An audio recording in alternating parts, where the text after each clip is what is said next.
तोहरा सूरज के संगे सुघाराई बाटे तोहरा रूप के तोहरा न बाटे कोनो जोहरा सूरज के संगे सुघाराई बाटे तोहरा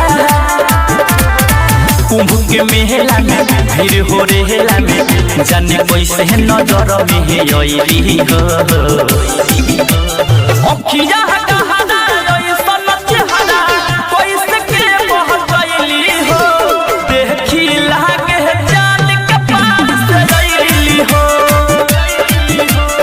अखिया कहाना ऐसन चेहरा कैसे के पहुंचैली हो लागे देखी जान के पार से आईली हो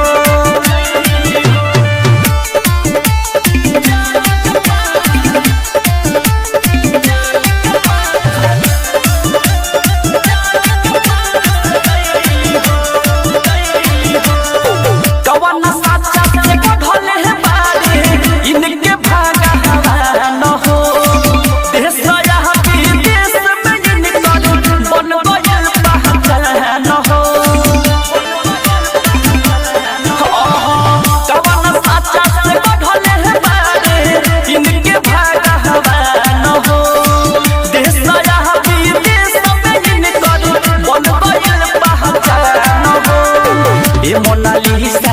बारू तू बिहिसा इ तो सबके दीवाना बनैली हो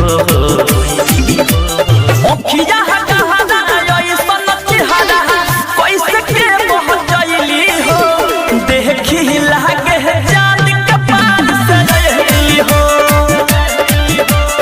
अखिया कहाना ऐसन चेहरा कैसे के पहुंचैली हो देखी लागे जान के पार से आईली हो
रिकॉर्डिंग स्टूडियो गोहे गुरमिया नहर चौक।